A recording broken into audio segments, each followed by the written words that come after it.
oduun keenya har'aa akkuma yeroo kaanii waraana kaaba jiru kanaan eegalla. Waa'ee waraana kanaa qofa maaliif dubbattu namoonni jedhaniitu dubbatan jiru. Waraanichatu waraana hiree biyyattii sanaa murteessu waan ta'eef. Waraana hiree biyyattii sanaa murteessu waan ta'eef isa dubbanna malee dhimma irraa dubbannu dhabnee miti. Yookiin immoo wanti baay'ee wanti irraa dubbatan jira. Lammaffaa immoo gara warra wayyaanetiifis dhaabannee miti. Warra wayyaanetiifis waardiyyaa taanee yookiin abukaatoo taanee miti. Inni guddaan biyya sana egeree biyya sanii lola murteessu waan ta'eef namni immoo uummanni keenya beeku waan qabuuf wanta biyyattii sana keessatti deemaa jiru uummata keenyaa fi odeeffannoo laachuun odeeffannoo kennuun dirqama keenya wanta biyya sana keessa deemaa jiru hordofnee jala buunee kanatu deemaa jira jennee odeeffannoo kennuufin dirqama keenya. Keessattuu iyyuu bakka miidiyaan biyyattii suni yaada cuucama yaada gabaafamne yaada himamne bakka himuu hin dandeenyetti jechuudha. Egaa haala kanaanii waraanni kun akkuma itti fufetti jira. Waa'ee waraana kanaa har'a waan ajaa'ibaa dubbatamee jira. Kana dura akkuma isinitti himne Ameerikaan, Ingiliiziin, biyyoonni garagaraa fi namoonni garagaraa loltuun Eritiriyaa Itoophiyaa keessa galanii waraana geggeessaa akka ture. Gamtaan Awurooppaa loltuun Eritiriyaa baataaliyoonii 20 ol akka hirmaatu jalqabarra gabaasee akkasumas ministeerri ittisaa Eritiriyaa kan ture gabaasee jira. Kana dura makaanaayizidii 4 fi gara kan lafa immoo naannoo 6 komaandoon tokko akka hirmaatanii gabaasee jira. Namoota achi jiran irraa odeeffannoo argatte jedhee namni kun dubbatee jira. Haa ta'u malee warri bilchiginnaa fi warri biyya Abiyyi dabalatee hedduun isaanii waan akkasii hin jiru. Nuti yoom juuntaa sanaa fi xinnaanne yoom isaanii xinnaanne nuti of dandeenya humna guddaa qabna isaanii fi daboo hin kadhannu jedhanii dubbachaa turanii Abiyyi mataa isaatiin kan biraa uummata biyyattii sanii hafu uummanni biyyattii silaa hunduma caala kan kabaja qabuu fi waan akkasii kun kan itti himamuu qabu ture. Garuu uummata biyyattii gowwoomsee uummata biyyattii qofa otoo hin ta'in dura taa'aa mootummaa gamtoomanii Antooniyoo Gutereezitti lakki loltuun Eritiriyaa tokko biyya keessa hin jiru. Lafa isaanii bakka baadimma jedhamtu isaanii muraasni isaanii achi qabatanii jiru. Lafa isaanii malee tokkoyyuu hin seenne jedhee dubbatee ture. Achi booda kaleessa ataakiltii bilchiginnaan Tigraay suni dura ta'an yookiin kantiibaan Maqalee suni kaleessa dubbatee jira. Kaleessa ifa baasee loltuun Eritiriyaa hirmaatanii jiru. Loltuun Eritiriyaa kan hirmaatanii waan warra daangaa eegu sana namni daangaa eegu sun waan dhabameef jedhaniiti dubbatee ture. Har'a garuu Jeneraal Balaay waan kana ifa baasee jira. Waan kana balballoomseera yookiin iftoomsee jira. Akka inni jedhutti nuti kanaafi baay'ee qaanofnaa akkas ta'uu hin qabu ture jedha. Nuti inaffeerree jira loltuu kana. Nuti inaffeerree loltuu kana nuti inaffeerree otoo nuti inaffeeriin humnaan galanii. Akka kan isaan galan immoo warra daangaa eegan san dhugaadha nuti daangaa eegna. Jeneraal Balaay jechuun nama izii kaabaa sana hajaju jedhanii nama agarasitti erganii booddeerraa hin ta'u jedhamee nama deebi'eedha. Yeroo sanatti eerpoortiidha nama deebi'eedha. Akka inni jedhutti warra daangaa eegu sana duuban waan rukutanii fi jarri kun galanii jedhee jira. Amma gaafii guddaan egaa kanarratti isaanii rukutan jechuun warra rukutan jechuun waan jiruudha. Biyya tokko keessa egaa waliigalteen hin jiraanne warra rukutuun jira. Warri rukutuun gaafa jiraate warri rukutan jedhanii yoo dafanii utaalanii galan sana loltuun biyyattii warra alaa gale sana akkuma inni jedhee alagaa gale sana ittisuudha moo alagaa gale sana itti dhiisee alagaa guutuun Tigraay guutuu gaafa barbadeessu gaafa saamu isatti dhiisetii warra biyya keessatti loluu qabaa ture. Gaafii guddaan iddoo kanaadha.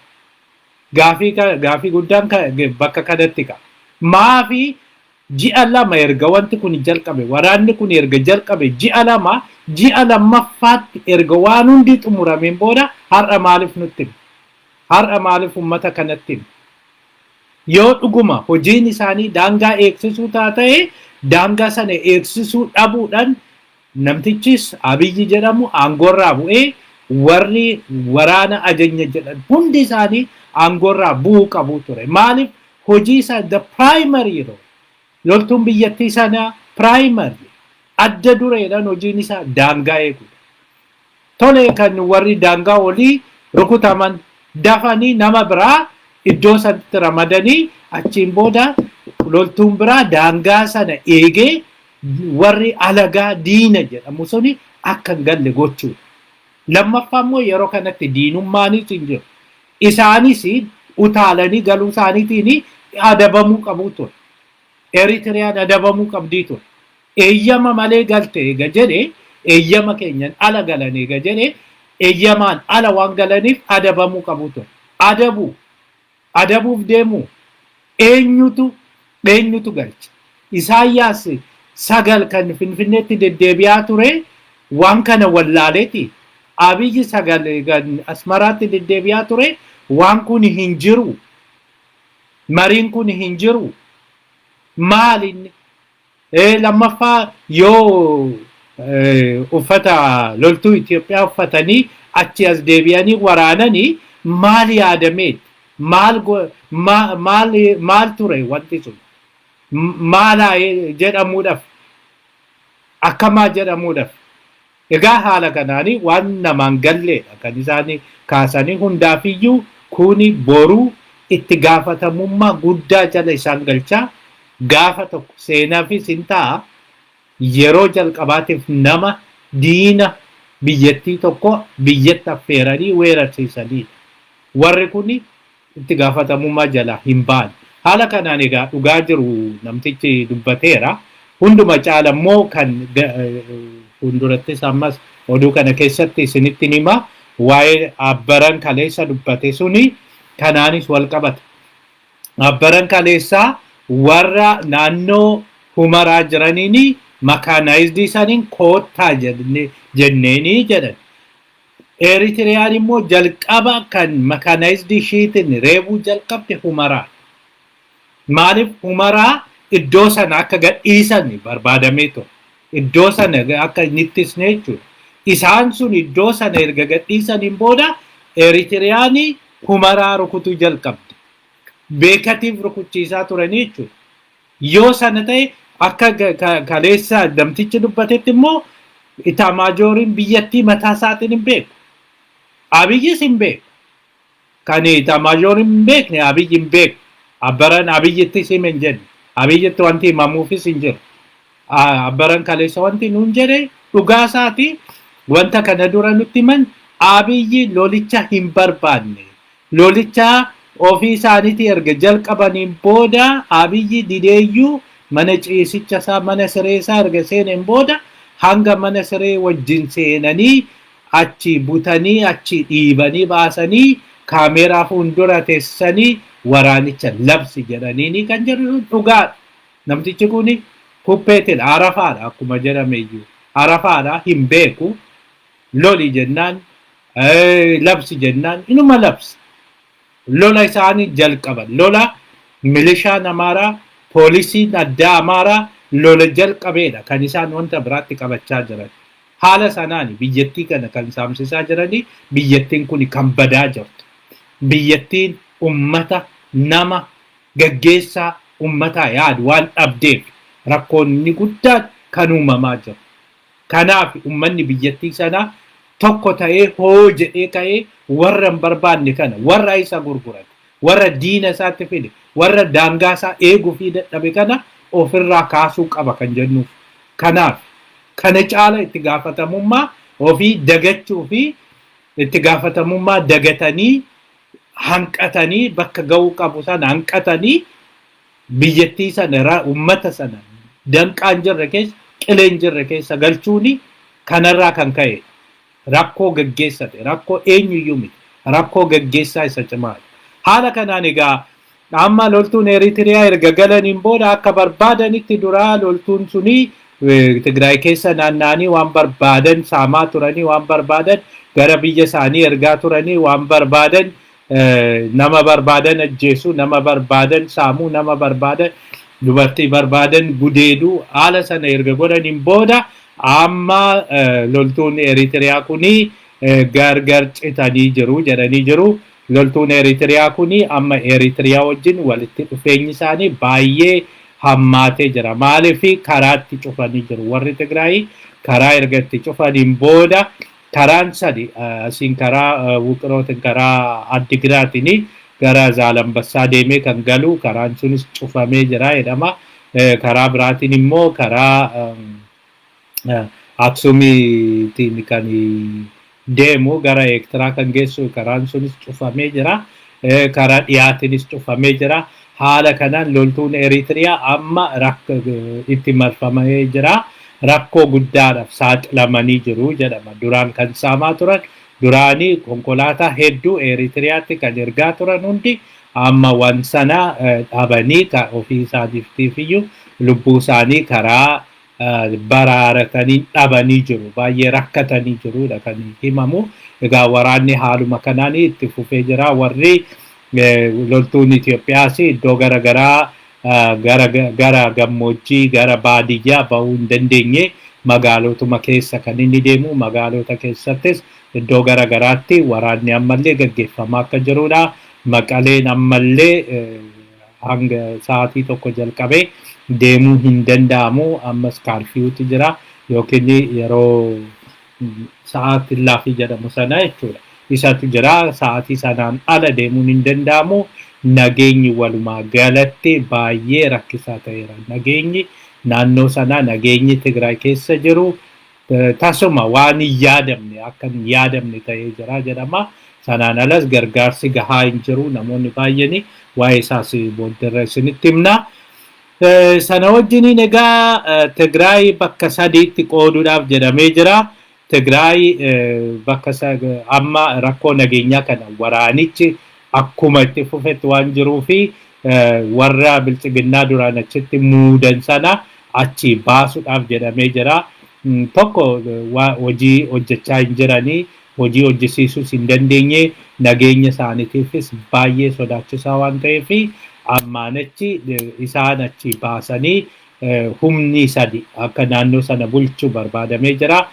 Gara Allamaaxaa karaa Wuqiroo dhiifama Allamaaxaa karaa Maacoo hanga dhaqee Maqalee ga'utti karaa dhihaa yookiin bahaa dhihaa karaa jedhamu kana kan bulchuu mootummaa Abiyyi mootummaan federaalaa haa bulchuu jedhamee jira jedhanii karaa saniin egaa baay'ee isaa karaa bahaa kibbaatii fi kibba bahaa kana hedduu isaa mootummaa federaalatu bulchaa. Karaa Eritiriyaadhaan walitti dhufu keessattuyyuu naannoo Zaalambassaa san naannoo Shiree naannoo Baadimmee naannoo garaagaraa dhaqee hanga Aksuum Adawaa maal ga'u kana warri Eritiriyaa akka to'atanidha kan amma walii galamaa jiru jedhamu. Gama biraatiin warri Amaaraa immoo warra kan dura qabatan sanii lafa dura qabatan sana keessattuu dhiyaarraa Daanshaa Humaraa akkasumas Walqaaxxii Xagadee warri Amaaraa akka bulchanidha kan dubbatamaa jiru. Bulchan jechuun karaa seeratiin karaa siviilii otoo hin ta'in naannoo sana sekiuritii yookiin nageenya naannoo sana kan to'atan isaan jechuudha. Egaa gama biraatiin isaan sun nageenya naannoo sanaa to'atanii isaantu itti gaafatamummaa waan qabanii fi warra achi hin bulchu tarii fuulduratti bulchiinsi iyyuu hin jira yoo ta'e isaan wajjiniin waliigalama. Isaantu waan hundumaayyuu godha. Isaantu kan barbaadeedha. Isaantu kan barbaade kaasaa. Isaantu waan barbaade godha jechuudha. Haala kanaan egaa itti adeemuudhaa fi karoora baafatanii jiru jedhama. Sanaan egaa warri kana dura muudamne jedhanii Dr. Muluu Naggaa fa'aa qilleensa irratti akka hafaa jiranidha kan dhaga'amaa jiru. Kana wajjiniin baay'ee kan nama naasisu namni miliyoona 4.5 gargaarsa barbaada jedhameera Tigraay keessaa. Egaa Tigraay walumaa galatti baay'inni uummata Tigraayyuu naannoo miliyoona 6.2ti. Isaan kana keessaa namni miliyoona 4.6 gargaarsa barbaada jedhameera. Hunduma caalaa waraana kana hamaa kan godhe waraanichi yeroo itti gaggeeffamedha. Waraanichi yeroo itti gaggeeffame yeroo namni waan facaafate haammatudha. Yeroo namni waan facaafate haammatu kanatti waraana kana jalqabuun kuni uummanni biyyattii sana akka beela'u gochuudha. Haala kanaan egaa biyyattii keessatti akka tilmaamamutti walumaa galatti biyyattii sana keessatti uummanni naannoo miliyoona 20 oltu gargaarsa barbaada bara kana. Kuni erga beelli waggaa 10 ka'aa ture biyya sanitti yeroo sani asi yeroo jalqabaatiif jedhama. Yeroo jalqabaatiif uummanni biyyattii hagasii beelaaf saaxilamuun isaa. Kanaaf yeroo namoonni baay'een diinagdee akkasitti kufaa ture kanaanii biyyattiin dhuguma dandamachuu dandeessi kan jedhu gaafii guddaa uumee jira. Isaan keessaa namni miliyoona 2.2 ta'u buqqa'ee jira jedhu warri Tigraay kun. Balaa waraana kanaatiin keessa internal displaced warri jedhamanii miliyoona 2.2 ol ga'ee jira jedhameeti kan tilmaamamu. Haala kanaan egaa biyyattiin uummata buqqa'een addunyaarraa tokkoffaadha. Kana dura Geediyoodhaan namni miliyoona 1 buqqa'ee jedhamee yeroo sanatti gargaarsi hin godhamin hin jiru, goofandiin hin godhamin hin jiru, miidiyaan hin gabaasin hin jiru. Kana gabaa godhatanii yeroo sanitti Oromootu achi buqqise jedhanii gabaa godhatanii namni miliyoona 1 buqqa'ee jedhanii meeqa dubbachaa meeqa qarshii walitti qabanii hin gargaarra jechaa namni garagaraa waan garagaraa naannoo sanitti ergaa turan. Amma garuu uummanni miliyoona 2.2 buqqa'ee namni waan kana hojjetu hin jiru. Namni waan kana kaasu hin jiru.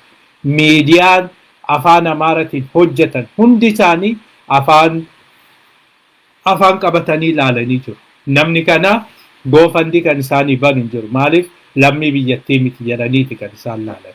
Gara biraatiin egaa waan jechuun faayidaa siyaasaa waan isaan hin qabnee fi akka namaatti ni ilaalan jara kana. Kanaaf malee silaa u'uu kan jedhudha. Hundumti walii galee wanta akkasii kun lammii biyya keenyatti uummanni miliyoona 2.2 gaafa buqqa'u uummanni miliyoona 4.5 gaafa gargaarsan barbaada jedhu hundi keenya u'uu jennee silaa kan iyyinuu ture. Maaliif lammii keenya waan ta'eef jechuudha. Uummanni Tigraayis lammii biyya sanaati, uummanni Oromoos lammii biyya saniiti. Amaarris lammii biyya sanii, hundumtuu lammii biyya saniiti. Yeroo walii nahuu yeroo silaa wal gargaaruu qabnutti balaa mootummaa kanaati. Balaa jarri kun keessattuyyuu iliitiin Amaaraa diinummaa uummata jidduutti uumaniini uummanni kun akka lammiitti otoo hin ta'in akka diinatti kan wallaalu ta'ee jira. Haala kanaan walii nahuun dadhabamee jira. Yeroo kanatti immoo namni uummata kanaa fi waan tokkollee godhu argamaa hin jiru. Egaa haala kanaanii maal akka ta'uu fi garamitti akka deemu Rabbi haa beeku. Garuu wanti jiru baay'ee sodaachisaadha biyyattii keessa kan jiru. Gara oduu keenya lammaffaatti deemna. Oduun keenya lammaffaa oolmaa Oromiyaati. Oolmaa Oromiyaatiin waldaan sochii musliimota Itoophiyaa ibsa baasee jira. Ibsa baasee kanaanii waa'ee al-Najaashii kaasee jira. Hunduma caala immoo uummata kiristaanaa galateeffatee jira. Uummanni kiristaanaa akkuma kan keessanitti waan laaltanii nuuf naatanii fi nuuf dubbattanii fi galatoomaa jedhee jira.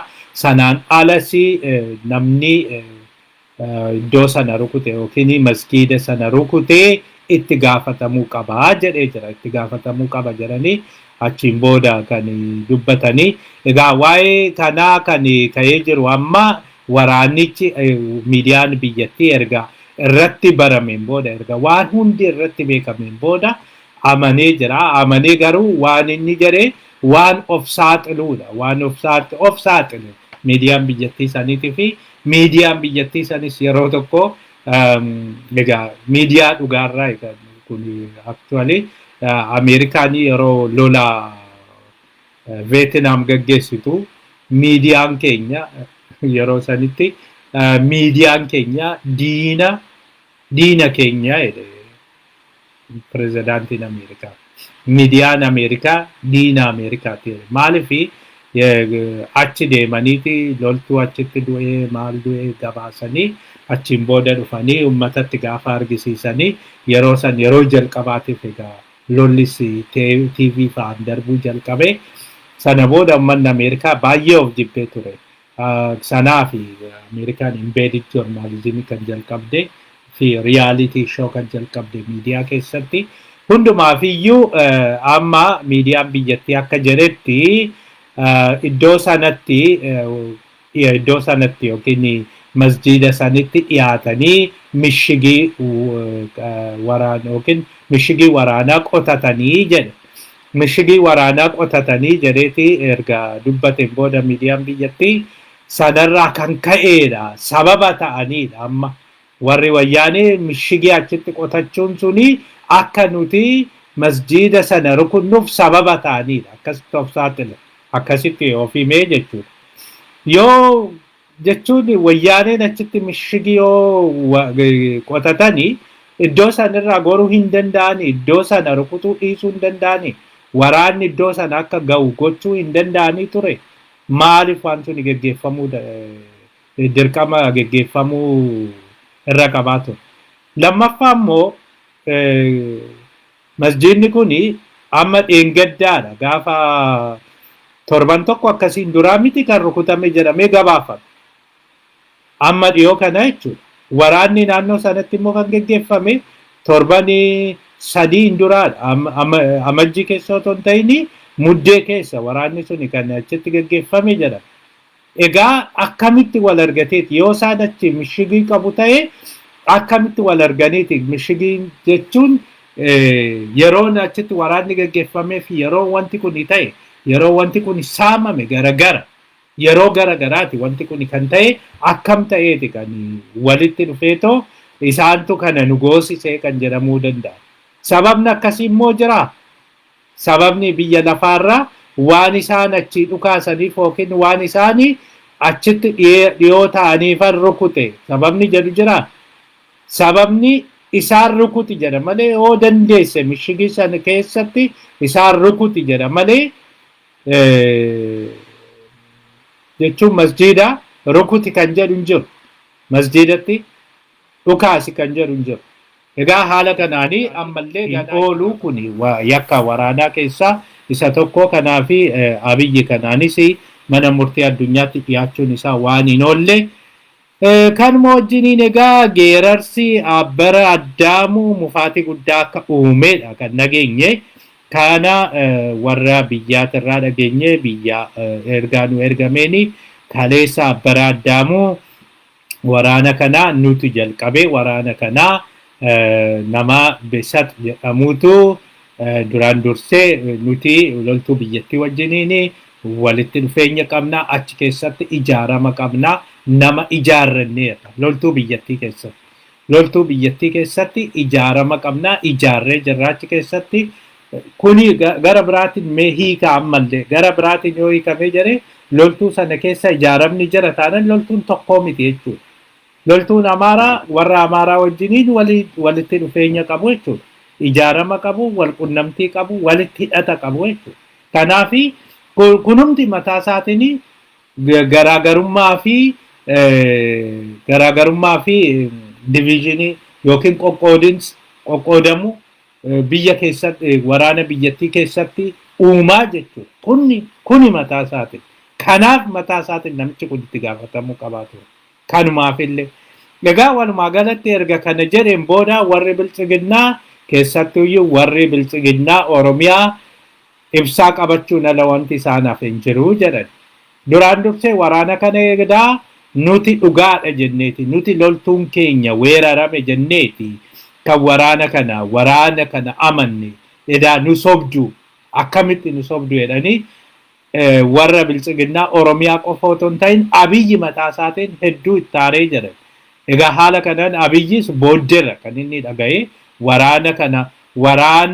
waraana keenyatti akkas ta'e kan jedhu itti gabaasanii isa soban malee walumaa galatti waraanichi kan jalqabe waraanni biyyattii duuba rukutamee otoo hin ta'in waraanni poolisiin Oromiyaa dhiifama poolisiin Amaaraa Tigraayii waan weeraraniif waan rukutaniif waraanichi akkasitti kan inni eegale waraanicha akkasitti eegale sanaadha kan isaanii irra qabaniitoo waan biraa ergaa biraa akka inni kennu kan isaan godhanii haaluma kanaan egaa kuni rakkoo guddaa jidduutti uumee jira wal shakkii guddaa isaan jidduutti uumee jira kanarraa kan ka'e hundi isaanii mufatanii namtichi kuni Abbara Addaamuu jedhamu kuni yookiin bakka itti dhufee Siwiidinitti deebi'uu qaba yookiin hidhamuu qaba jedhanii ijjannoo isaanii itti manii jiru jedhama Abiyyitti walumaa galatti baay'ee isa tuffatanii namichi kuni kan dhufe nu gargaaruufi miti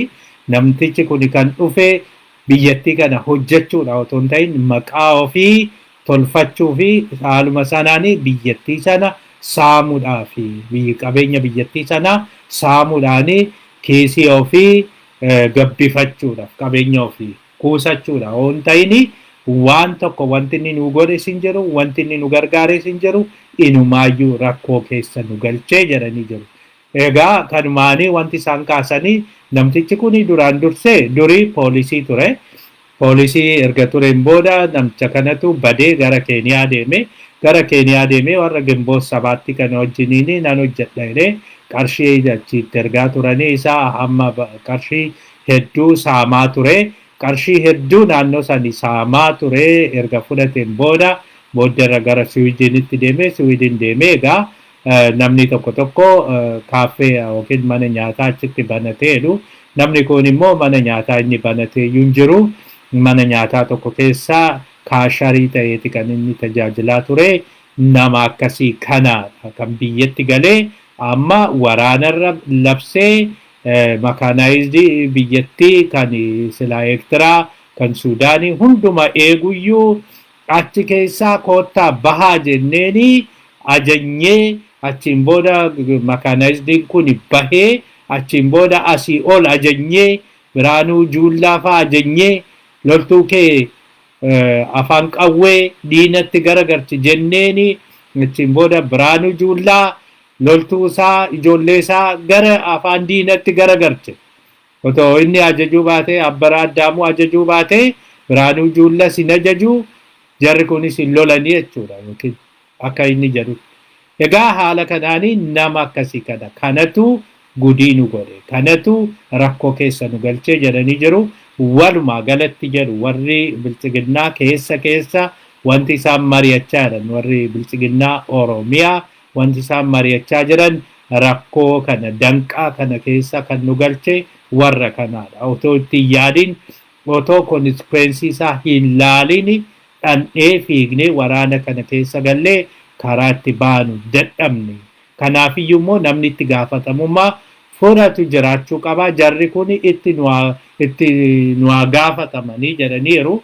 Haala kanaan egaa isaanis kan warra biltsiginnaa kanatti duulanii namoota isaanii namoota garaagaraatiin kan warra biltsiginnaa Oromiyaatti kan isaan duulanii waan tokko waan kuni waan ifa ba'aa yakki akkasii kuni ifa ba'aa waan dhufee fi amma naannoo Oromiyaatti deddeebi'anii karaa tokkooni Oromiyaa sodaachisuu kan jalqabanii jeequmsi iddoo garagaraatti ture yookiin mirgi namaa akkasitti mootummaan waan jiru fakkaatu mootummaan waan hin jirre fedhe waa'ee mirga namaa suni hunduma caalammoo Taammiraat Nagaraatti ibsatanii inni karaa isaa dubbachaa jiru gama biraatiin namoota garagaraa qindeessuudhaan akka isaan arrabsan gochuudhaan akka isaan waan garagaraa irratti kaasan gochuudhaan isaan rukutuu fi deemaa jiru haala isaaniin egaa taphni isaan taphachaa jiran amma tokko jifachuudhani walumaa galatti garuu Abiyyi mataa isaatiin jaanja'ee jira. Abiyyi mataa isaatiin wanti isaan raawwatan kuni sirrii miti jedhee gara amanuutti deemaa jira jedhameera. Egaa haala kanaan garamitti akka inni deemu hin beeknu garuu waan rakkoo guddaa akka uumuudha kan hubachaa. Haaluma kanaan egaa gara dippiloomaatotaanis amma diinagdeen biyyattii kufee jira. Garuma hundumaaniyyuu diinagdeen biyyattii kufee waan jiruuf diinagdeen biyyattii kufe kunis balaa kanaani jedhanii jiru. Abiyyittis kaasanii jiru. Diinagdeen biyyattii kufuudhaa fi tokko itti gaafatamummaa kan fudhachuu qabu si mataa keetinii jechaanii jiru jedhama. Hunduma caalaa nuti biyya alaa teenyee investoroota baay'ee affeerree koottaa invest godhaa maal godhaa jennee yommuu abbootii qabeenyatti himnu abbootiin qabeenyaa kan isaan nuun jedhanii yeroo hundaayyuu mootiin keessanii jechuun Abiyyi wayyaa loltuu uffatee miidiyaarra bahee inni juuntaa rukunnaa asiin hin baanaa asiin akkas goonaa jedhee geerara. Kana jechuun nageenyi biyyattii isaanii amansiisaa miti. Nageenya amansiisaan bakka hin jirretti immoo invest goonee qabeenya keenya dhabuu hin barbaannu. Nuti hunduma caala bakki itti invest gochuu barbaannu bakka nageenyi jiru, bakka uummanni irraa fayyadamu, bakka nutis of fayyannudha jedhanii ni jiru jedhanii. Egaa kana marii dippiloomaatota keessattis kaasanii jiru jedhameera. Kunis akka hanqinaatti ilaalama jedhameeti kan laalamu. Walumaa galatti garuu diinagdeen biyyattiitis karaa kanaan du'aa waan jiruufi diinagdee biyyattii xinnoollee hin dandamatti jedhamee kan laalamu karaa turizimiitiin tureeyyuu Abiyyis ishii waan jaalatuufi hunduma caalaa waan xixinnoo akka paarkii kana fa'aa agarsiisee waan Dubaay fa'aatti arge kana argisiisee Pool Kagaamees Kigaalitti hojjete kana ishii sana agarsiisee nuti kun akkas badhaanee jirra akkasitti qabna laal waan fakkaatu jedhee isa paarkii Shaggar jedhu sani ishii qofa argisiisee achiin booda biyyi keenya akkasiidha. Uummanni kophee malee deemu miliyoonaan otoo jiru biyyattii sana keessa namni nyaateen bulle namni miliyoona 4.5 beela'ee Tigraay qofa biyyattii guutuu keessatti namni miliyoona 20 bakka beela'utti inni paarkii Shaggar argisiisee qarshiin argadha turizimii irraa jedheeti kan inni yaadu. Haala saniinis waan akkasii kana kan inni jalqabe. Egaa kanaanii xinnoo hin dandamanna jedheera. Haa ta'u malee turizimii walumaa galatti zeeroodha bara kana. Turizimii miti biyyattii sana warri turizimiidhaan beekamaniyyuu bakki turizimiidhaan turizim attraakshiniidhaani hedduu addunyaarraa beekamaniyyuu bara kana zeeroo ta'aniiru. Kan isaan zeeroo ta'an immoo koronaan waanuma hundaayyuu waan cufeef. Koronaa irraa kan ka'e namoonni xiyyaarri tajaajila hin kennu, namoonni iddoodhaa iddootti hin socho'anii yoo socho'anis iddoo wayii deemanii yoo deebi'an guyyaa 14 kwaarantiinii keessa galaa jedhuuni haala kanaanii waan hin taanedha. Namtichi nama gorsus nama dhaga'us hin qabu malee wanta akkasii kuni akka hin deemsisne beekamaa ture, ifa ture. Walumaa galatti diinagdeen biyyattiis akkasitti kufaa jira.